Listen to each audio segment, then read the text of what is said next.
Jei šiandien likčiau be portfelio ir be investicijų, nuo ko iš tikrųjų pradėčiau kurti savo 2026 portfelį? Koks būtų mano pirmas žingsnis ir kaip nuo nulio susikurčiau portfelį, kuris per blogiausias dienas kristų daug švelniau ir suteiktų galios veikti tada, kai kiti stringa. Šiame epizode parodysiu tikslų kelią nuo 1 euro iki 1 eurų, kurie pradeda dirbti už jūs net tada, kai aplinka audringa. Kad būtų aišku, kaip eisim toliau, pirma bazė, tada 3 etapai nuo nulio, o galiausiai, kaip visa tai susideda į vieną veikiančią portfelio struktūrą. O dabar trumpai apie mane, kodėl ši tema man tokia artima. Sveiki, aš Auksė. Su investavimu pirmą kartą susidūriau 2024 vasarą. Atsisinčiau programėlę, ją atsidariau ir atrodė lyg žiūrėčiau į kosminio laivo valdymo pultą. Raudona, žalia, procentai, krūva 3 raidžių trumpinių, o aš be žemėlapio. Kas yra ETF, kodėl dėl Bitcoin nuomonės tokios priešingos ir kaip pradėti, kai atrodo, kad visi aplink jau supranta kažką, o tu dar tik mokaisi. Tas pasimetimo jausmas man labai gerai įsiminė ir būtent todėl, jei šiandien vėl pradėčiau nuo nulio, savo 2026 planą dėliočiau visai kitaip, aiškiau, paprasčiau ir be to jausmo, kai esi palikta viena tarp grafikų. Jei patinka toks turinys, kviečiu paspausti patinka ir prenumeruoti kanalą. Čia kalbu apie investavimą taip, kad suprastų ir tie, kurie ką tik atsisiuntė pirmą programėlę. O kad viskas būtų aišku nuo pat pirmo žingsnio, pradėkim nuo kelių bazinių dalykų. Prieš pradedant investuoti, svarbiausia turėti finansinę pagalbę, bent 3-6 mėnesių būtinųjų išlaidų rezervą. Svarbu paminėti, čia kalbu ne apie 3-6 mėnesių atlyginimus. Pagalbę skaičiuoju pagal tai, kiek man reikia išties išgyventi – nuomą ar paskolą, maistą, mokesčius, transportą ir kitus būtinuosius įsipareigojimus. Testas paprastas. Jei šiandien netikėtai dingtų pajamos, ar turėčiau iš ko ramiai išgyventi bent 3 mėnesius?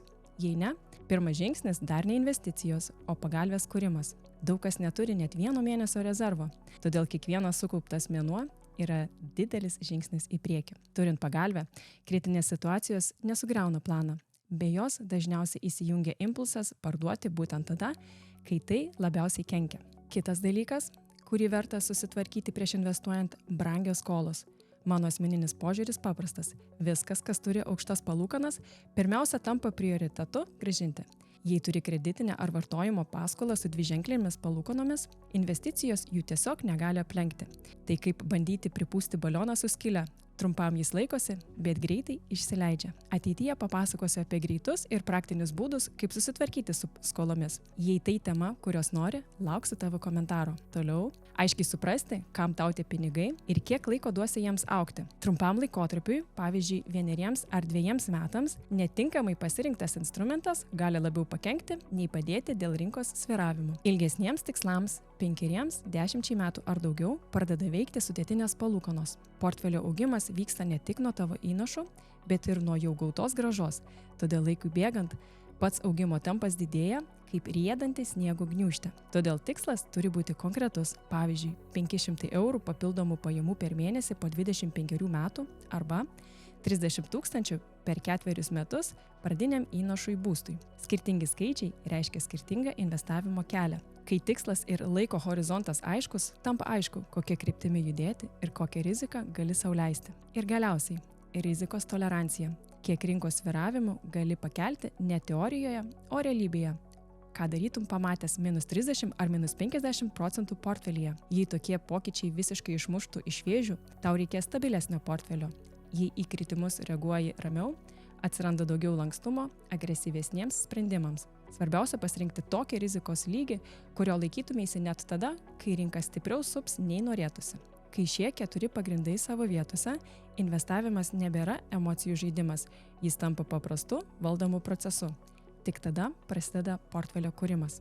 Jeigu šiandien pradėčiau investuoti nuo nulio, pirmi mėnesiai nebūtų skirti greitam portfelio užpildymui skirtingais aktyvais. Tai klaida, kurią pati esu dariusi ir jį kainuoja ramybė. Todėl pirmas tikslas būtų susikurti stabilų pagrindą ir įprotį investuoti. Tarkim, jau turiu finansinę pagalbę, esu atsikračiusi brangių skolų ir aiškiai žinau savo tikslą. Tokiu atveju 2026-aisiais turiu, pavyzdžiui, 100 eurų per mėnesį, kuriuos galiu skirti investavimui. Šiame etape visus tos 100 eurų dėčiau į vieną plataus spektro akumuliuojantį ETF, pavyzdžiui, į S&P 500, Nasdaq 100 ar viso pasaulio indeksą. O kas tas ETF? Jį labai paprastai ETF yra kaip guminukų maišelis. Užuot pirkęs vieną konkretų guminuką, perki visą maišą skirtingų skonių. Jei vienas neskanus, vis tiek turi visą rinkinį. Lygiai taip pat ir ETF. Vienu pirkimu gauni mažą dalį iš daugybės įmonių, todėl rizika pasiskirsto, o investavimas tampa paprastesnis. Tai būtų portfelio stuburas, nuo kurio pradėčiau. Ir čia verta trumpam stabtelėti. Svarbu pasirinkti nepopuliariausią, o tą ETF, kuris tinka mano tikslams. Jei nori suprasti, kaip atsirenkam ETF, viršuje dešinėje paliksiu nuorodą į epizodą, kuriame tai detaliai paaiškinu. Pirmo etapo tikslas būtų ne portfelio rezultatas, o struktūra ir įprotis, ant kurių galėčiau ramiai statyti tolimesnius portfelio žingsnius. Tai labai panašu į sporto salę. Pirmus mėnesius svarbiausia ne rezultatas veidrodyje, o tai, kad iš viso pradedi eiti. Lygiai taip ir čia. Pirmi 100 eurų labiau kuria įprotį, o ne rezultatą. Bet vien ETF man neužtenka, kai ateina sudėtingesnės rinkos dienos. Todėl antrame etape atsiranda daugiau apsaugos. Po pirmų kelių mėnesių pereičiau į etapą, kuriame stiprinčiau portfelio stabilumą. Čia atsiranda 2 nauji elementai – P2P ir galimybių rezervas. Netrukus paaiškinsiu, ką kiekvienas jų reiškia ir kokią funkciją atlieka. Jų paskirtis paprasta – sumažinti portfelio svyravimus ir suteikti daugiau judėjimo laisvės ateityje. Proporcijos būtų gana paprastos – 70% ETF, 20% P2P ir 10% galimybių rezervas. Jei ir toliau investuoju tos pačius 100 eurų per mėnesį, tai atrodytų taip – 70 eurų į ETF, 20 į P2P, o 10 į rezervą, kurio kol kas nedarbinu. ETF ir toliau sudarytų didžiausią portfelio dalį – apie 70%. Dalių daugėja, bet portfelio stuburas vis tiek lieka tas pats – dideli, stiprus verslai, kurie ilgesniu laikotarpiu dažniausiai juda į priekį. Tai tvirtas pagrindas, ant kurio galima sluoksniuoti visą likusią portfelio struktūrą. P2P dalį pildyčiau palaipsniui, kol jį pasiektų apie 20%. O kas tas P2P? Įsivaizduok, kad turi ne vieną nuomininką, o visą daugiabutį. Ne vienas žmogus moka nuomą, moka 10.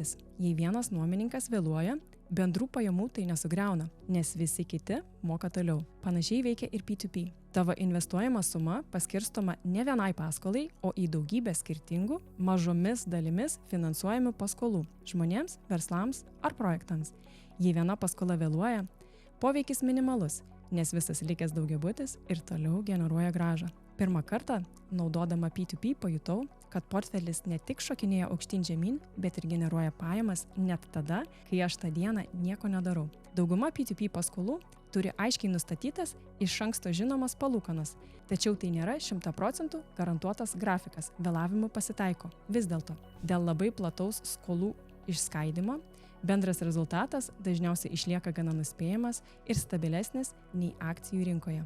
Prieš judant toliau, trumpai parodysiu, kodėl portfelyje verta turėti stabilesnę dalį. Tam naudoju Financial Lithuanians portfelio balanso matricos skaičiuotuvą, kurį pirmą kartą atradau per vieną iš Aleksandro Lukianov video. Ši rizikos matrica labai aiškiai parodo, jei 30% portfelio sudaro nesvyruojantis ar mažai svyruojantis aktyvai, net ir dideli kritimai tampa gerokai švelnesni.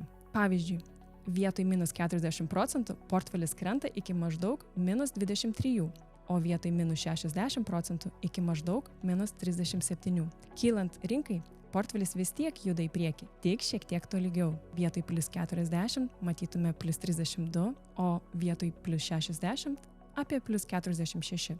Ir kas čia įdomiausia, pakeitus vos trečdalį portfelio į stabilesnius aktyvus, kritimai sušvelnėja beveik per pusę, o į viršų portfelis juda beveik tiek pat. Tai vienas iš tų retų atvejų, kai ramybė beveik nieko nekainuoja. Jei paprastai, aš mieliau paaukoju dalį teorinio maksimalaus pelno, kad realybėje mano portfelis kristų ne iki dugno, o iki lygio, kuriame vis dar galiu ramiai laikyti ir tęsti planą. Jei norėsi pažaisti su skaičiais pats, paliksiu nuorodą į šią skaičiuoklę komentare. Ir būtent dėl šio stabilumo atsiranda dar vienas svarbus dalykas – galimybė ne tik išlaikyti planą, bet ir veikti tada, kai rinka pateikia progas. Apie 10% portfelio skirčiau galimybių rezervui. Tai nėra saugumo pagalvė. Pagalvę jau turime atskirai. Tai kapitalas, kuris man suteikia galimybę veikti, kai rinka pateikia patrauklės įėjimo vietas, korekcijas, išpardavimus ar trumpalaikius atpigimus. Kai dauguma laukia ir sustingsta, rezervas leidžia įeiti drąsiau ir protingiau, o be rezervo dažniausiai būna taip, matai nuolaidą, bet nieko negali padaryti, nes visi pinigai jau suinvestuoti. Ir belieka tik žiūrėti ir galvoti, va čia būtų buvęs geras momentas. Šio etapo tikslas ne didesnė grąža, o ramesnis, labiau valdomas portfelis. ETF suteikia kryptį, P2P stabilizuoja sviravimus, o rezervas atveria progų, kuriomis gali pasinaudoti tik tie, kurie turi iš anksto pasiruoštą planą. Bet jei čia sustočiau, portfelis būtų labai tvarkingas, gal net šiek tiek per sterilus. Todėl nuo 12 mėnesio atsiranda mažas, bet labai stiprus prieskonis. Kai portfelis jau turi stabilų pagrindą ir ramesnį ritmą, po maždaug metų atsiranda erdvės įjungti šiek tiek aukštesnę pavarą. Ne todėl, kad rizika dingsta, o todėl, kad struktūra jau pakankamai subalansuota ir rizikingesnis elementas neužimtų per daug vietos. Proporcijos šiame etape būtų šios: 50% ETF, 30% P2P, 15% rezervas ir 5% bitkoinas. Jeigu toliau kiekvieną mėnesį investuoju 100 eurų, tai būtų 50 į ETF, 30 į P2P, 15 į rezervą ir 5 į bitkoiną. Bitkoinas čia atsiranda kaip mažas kontroliuojamas prieskonis, galintis pridėti papildomo potencialo. Tai nėra bazė ir nėra portfelio variklis. Tai tik vienas papildomas sluoksnis, kuris logiškas tik tada, kai likusi struktūra yra tvirta. Ankstesniuose etapuose tokia rizika būtų buvusi per didelė. Dabar jį remiasi į bendrą portfelio balansą, todėl neišmuša visos struktūros iš vėžių. Grayscale tyrė klasiką, vadinamai 60-40 portfelį, tai būtų 60% akcijų ir 40% obligacijų, bei žiūrėjo, kas nutiktų pridėjus vos 1,5% bitkoino. Rezultatai buvo įdomus. 1% bitkoino jau pakėlė bendrą portfelio grąžą. Pagerėjo šiaip santykis, paprastai tariant, portfelis uždirbo daugiau už tą patį rizikos lygį. 5% bitkoino istoriniuose duomenyse pakėlė grąžą dar labiau, o rizika padidėjo minimaliai, nes bitcoin sviravimus sugerdavo visas likęs portfelis. Idėja paprasta. Kontroliuojamas, mažas bitcoin kiekis gali padidinti potencialą, jei jis įdėtas į jau subalansuotą portfelį, o ne vietoj jo. Kaip šiame etape dirba portfelio dalis? 50% ETF išlaiko portfelio kryptį ir augimo potencialą, 30% P2P suteikia stabilumo, 15% rezervas suteikia daugiau galimybių veikti rinkos kritimuose, o 5% bitkoino papildomas akceleratorius, jei rinka palanki. Čia kiekvienas elementas turi aiškią rolę ir nei vienas neperima viso portfelio kontrolės. Tai etapas, kuriame portfelis tampa brandus, lankstus ir turintis vietos papildomam pagreičiui, bet neperžengiant tavo rizikos ribų. Ir būtent taip, žingsnis po žingsnio, nuo bazės iki paskutinio sluoksnio susidėlioja visa portfelio struktūra. Jei visą šitą kelią nuo nulio reikėtų apibendrinti, jis prasideda ne nuo investicijų, o nuo tvarkos, finansinės pagalbės, skolų, aiškaus tikslo ir rizikos supratimo. Be šios bazės investavimas labai greitai tampa emocijų žaidimu. Kai bazė yra vietoje, portfelis statomas etapais.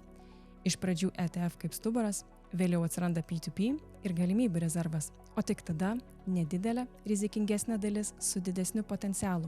Kiekviena dalis turi savo rolę ir neperima viso portfelio kontrolės. Visa šios strategijos esmė paprasta. Aš kuriu portfelį ne tam, kad jis maksimaliai uždirbtų gerais laikais, o tam, kad blogais metais galėčiau ramiai laikytis plano. Tai yra mano 2026 strategija nuo nulio. Aiški, diversifikuota ir pritaikyta realiam gyvenimui. Jei nori šio plano tęsinio, artimiausiu metu bus atskiras video apie galimybių rezervą, kada jį naudoju ir kada sąmoningai palieku ramybėje. Kad nepraleistumėte šio epizodo, kviečiu prenumeruoti kanalą. Ir visa ši logika, rezervai, etapai, reakcija į baimę įgauna dar daugiau prasmės, kai paklausi, kodėl tai svarbu būtent dabar. 2026 greičiausiai turės visko ir ramesnių dienų ir momentų su daugiau nerimo ar emocijų rinkose. Palūkanų lygiai, geopolitika, rinkimų ciklai, visa tai ir toliau judins kainas. Plano reikia ne tam, kad nuspėtų metus, o tam, kad bet kuris sviravimas taptų galimybę, o ne stresu. Kad vietoj klausimo, ką daryti, turėtum aišku, ką darau būtent šioje situacijoje. Jei ši struktūra padėjo aiškiau pamatyti savo kelią nuo nulio iki tvirtesnio portfelio, ypač jei iki šiol jautiesi taip, lyg visi jau bėga maratono, o tu dar tik raišai batraiščius, būsiu labai dėkinga, jei paspausi ant šio epizodo patinka. Tai leidžia man suprasti, kad tokio tipo turinys yra naudingas ir vertas tęsti. Ačiū, kad žiūrėjai ir iki kito karto.